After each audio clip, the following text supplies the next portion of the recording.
one of these films is held on a pedestal by 80s horror fans, and delivered a new icon for the entire genre in the form of this dashing gentleman. The other is not a remake, but a long-awaited and much-deserved reboot, after the franchise dwindled into a straight-to-DVD dead zone. But which is the best?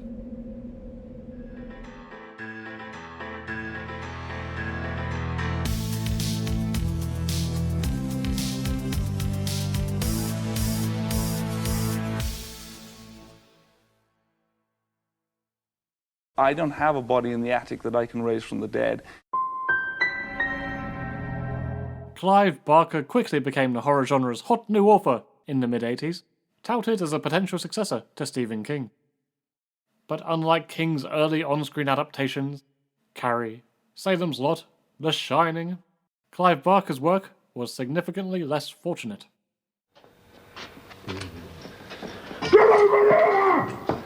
Transmutations and Rawhead Rex were such failures in the writer's eyes that he swore to take much more control over the next adaptation. It's a horror film? That next project would be based on his novella, The Hellbound Heart, whose title was renamed by producers, who feared the original title sounded less Ozzy Osbourne, more dollar store romance novel. Importantly this time, Clive took on not just the role of screenwriter, but also the role of director.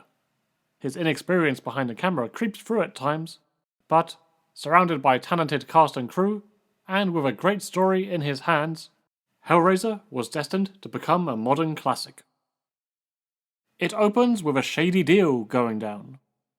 A sweaty no-good man named Frank Cotton purchases a mysterious puzzle box for a hefty sum and takes it straight home. Take it. It's yours. It always was.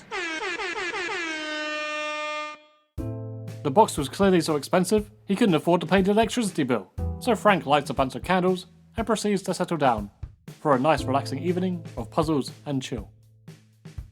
Well, who'd have thunk it?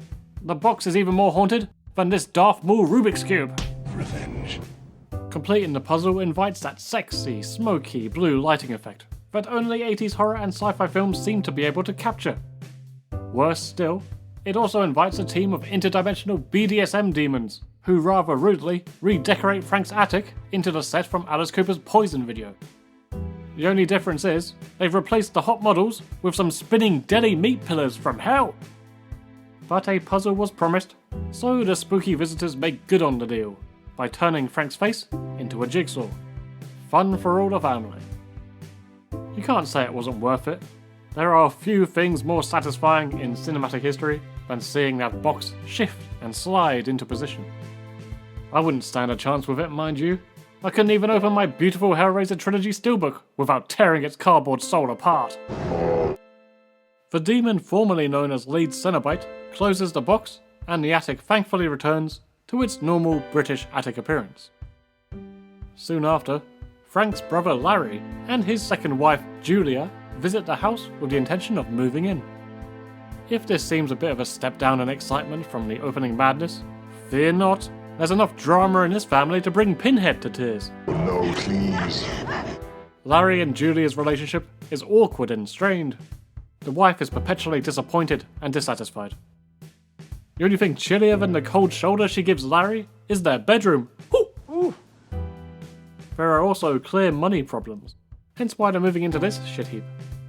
Larry's daughter, Kirsty, from his first and slightly more dead wife, My mother's dead. also doesn't want to stay with them because she thinks Julia is a word that rhymes with ditch. The central drama, however, comes from a scene that featured on Channel 4's 100 Greatest Scary Moments. The complete inability to get a mattress up the stairs.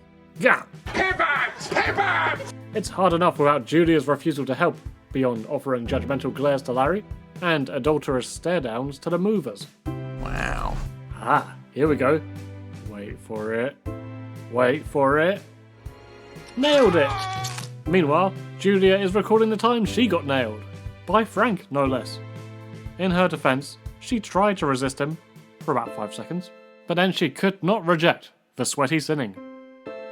Larry's wound spills blood all over the place, including the attic floorboards, which appear to be made out of the world's most absorbent sponge. What follows is gloopy, practical effects perfection, as Frank is gradually reborn in a state of gunk. It is hard to believe that this scene was initially going to be skipped over, originally going from the spongy floorboards to Julia then discovering the already half-formed Frank. Luckily, the producers were impressed with the state of the project so far and agreed to add the scene in. I am very keen for Bob Keen's FX work here. The opening scene is tempting, but it is this scene that truly engrosses me into the film, on my first viewing and every rewatch since. Julia discovers the severely dehydrated Frank. Water! He convinces her that more blood is required to properly bring him back and reform his body. Julia knows that this includes his D, so she happily agrees. She starts hanging out in bars all day to attract unsuspecting male fodder, and lures them back to the attic. The awkward mating ritual is painful and, funnily enough, more disturbing than seeing a man reform out of blood and goop. The first chosen loser is undeterred by the romantic attic, but announces he has to empty the old bladder. Empty the old bladder. Oh, my friend, you'll be emptying more than that, namely your brains. Wham! Julia is affected by all this. I mean, who wouldn't be? But thankfully, Larry is there to comfort her. You want a cookie, little girl? Jesus Christ, Larry, you fucking weirdo. I'm starting to understand Julia's motivations. Who the fuck you think you are coming in here mouthing off at my mate? Get the fucking hell out of here before I kick your bloody head in. You want a cookie, little girl? Could have got more out. Cookie. Over time, Frank becomes more and more human. My favourite part is when he feels confident enough to put on clothes again, despite still being a bloody big mess. A white shirt? Really? At least put on a crimson vest or something. You can do the next batch of laundry yourself, lazy twat. He tells Julia all about the magic of hell. You spin me right round, Pinhead, right round, like a deadly pillar, right round, round, round. All the wonderful plans are interrupted when Kirsty uncovers Julia and Frank's horrible secrets. It is noteworthy how Kirsty is treated as the central character, but doesn't really become such until this scene where she steals the box and the movie. With only 30 minutes left to go. Hellraiser is more of an ensemble piece than it gets credit for. Opening the box for herself opens up a world of hurt. It also opens a hole in the wall, giving way to one of the film's simplest but memorable sequences. An inexplicable arched tunnel reveals itself to Kirsty, and she foolishly wanders inside. Tension, tension, build up, build up. Then, the sudden weird shadow of something blocking the way. Egads! It's a real Ghostbusters creature, crossed with a penis, and it's coming right for you. Yes, you can plainly see how the effect was created, but I love it. The dreamlike scenario of being chased down an endless claustrophobic tunnel by a surreal monster trumps any minor cracks in the production. Kirsty narrowly escapes the penetrating stinger, but the nightmare is far from over.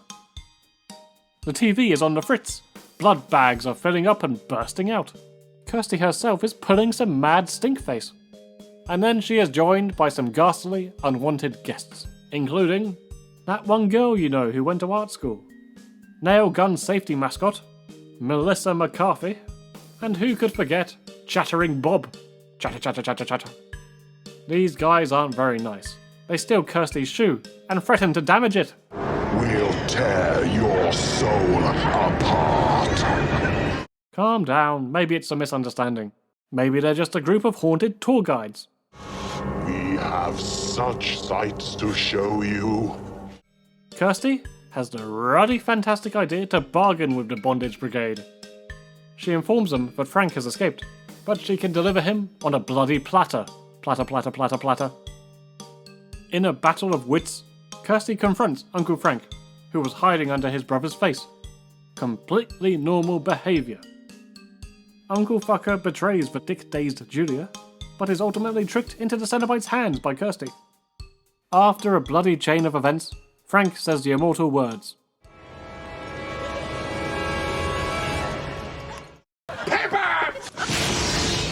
But the Cenobites are still hanging about. Uh-oh. Kirsty makes her escape, aided by Steve, and... Wait. Who the fuck is Steve? Kirsty zaps the baddies back to wherever the hell they came from. All is well, except for the homeless man who morphs into a skeletal dragon, steals the box, and fucks off to Timbuktu. We end back where we started, in the land of shady deals, with the merchant asking, What's your pleasure, sir? Crave. What? My pleasure is crave. Sir? I can't stop eating fucking crave. Take it. It's yours. It is difficult to really review a film that is so well known and readily discussed in the community. Everything has already been said. Of course, the Cenobites and the box itself are iconic. The gore is top-notch. The concepts are strange and alluring. The production is a curious blend of blockbuster 80s horror, yet with a small low-budget British horror feel.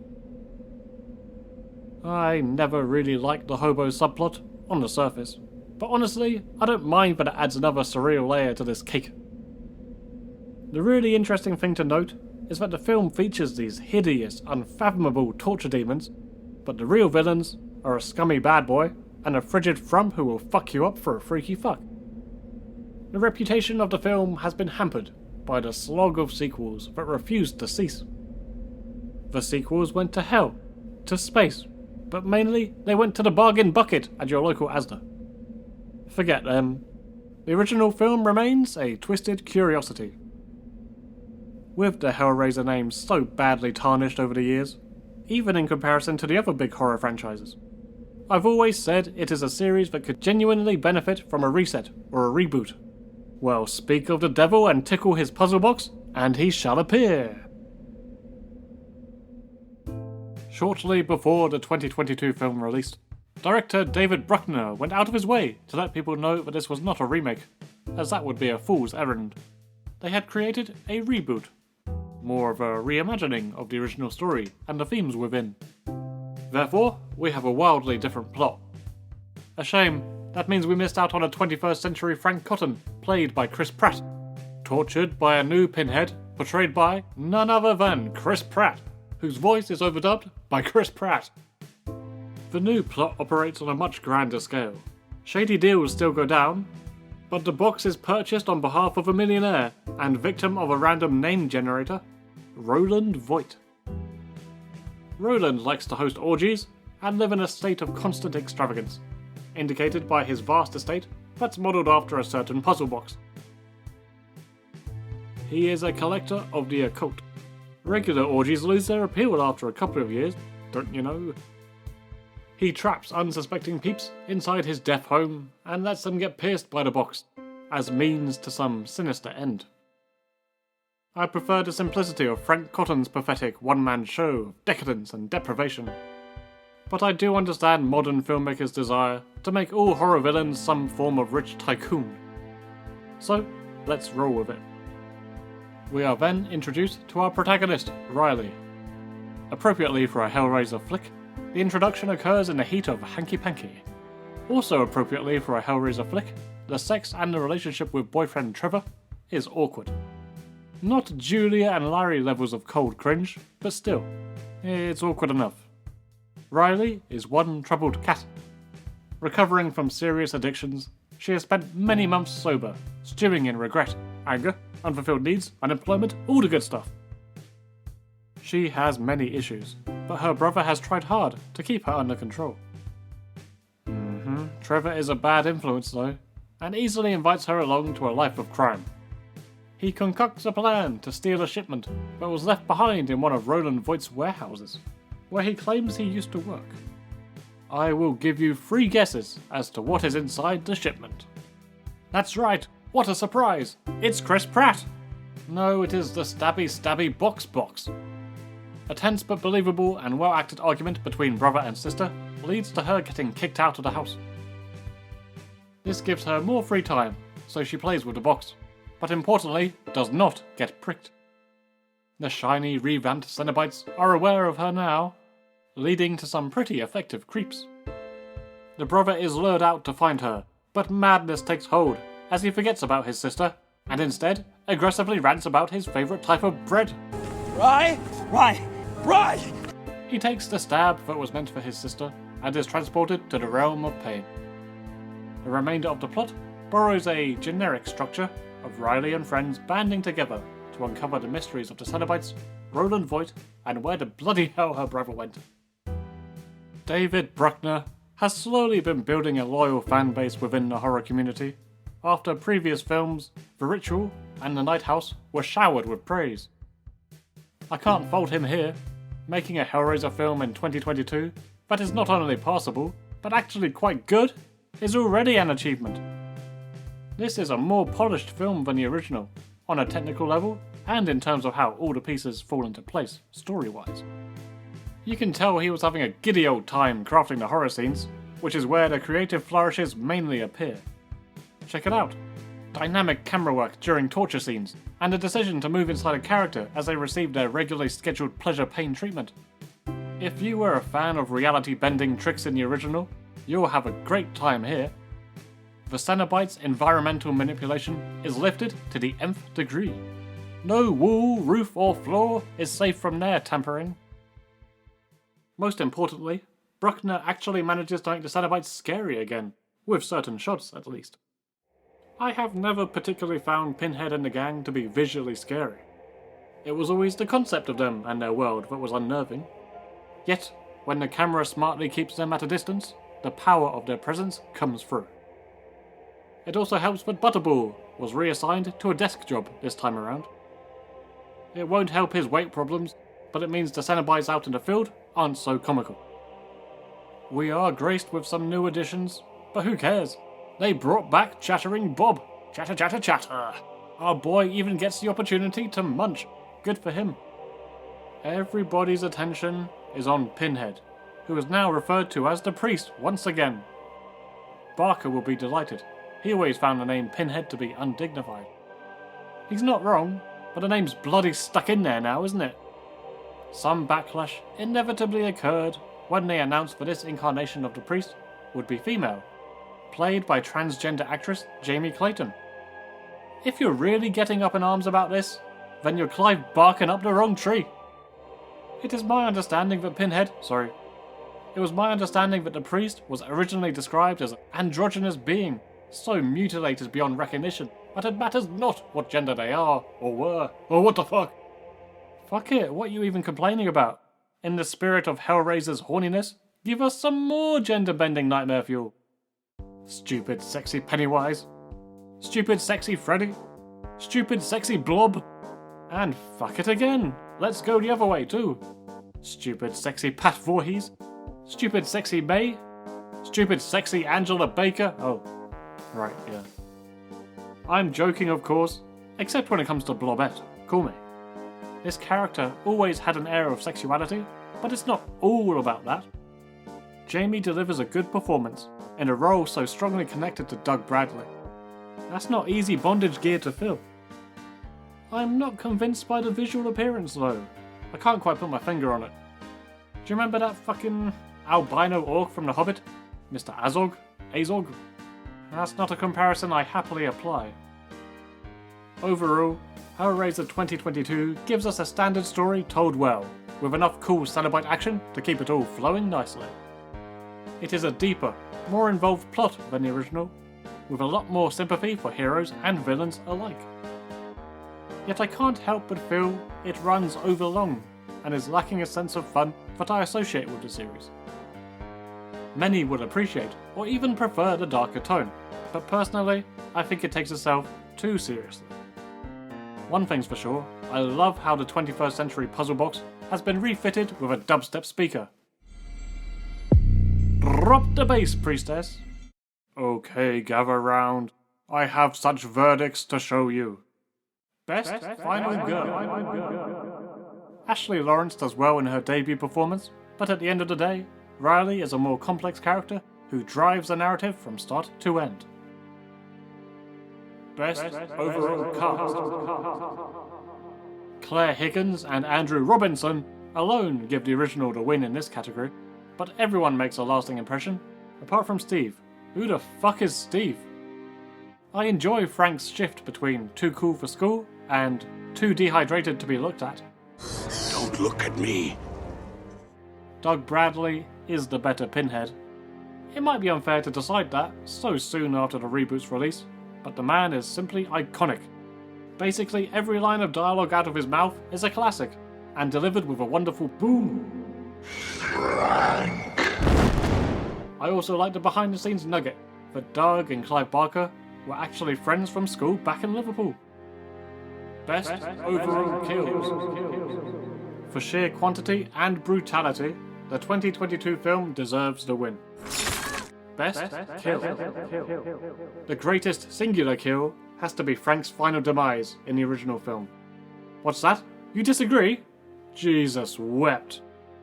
Best film. I would recommend both movies, but the fact of the matter is, if you asked me in 2 months' time, ahoy blowfish, do you want to watch Hellraiser 1987 or Hellraiser 2022? How would I respond? The thought of sitting through the reboot so soon does worry me, being as dour as it is. I err on the side of fun, which is what the original film is for me. Strange, horny, gory fun, where a man is reborn out of blood-stained wood. In other words, the original takes the win. Over to you guys. Did you enjoy the reboot? Maybe you even preferred it over the original? Let us know in the comments below. Farewell now, and if you're thinking of rubbing that box, don't.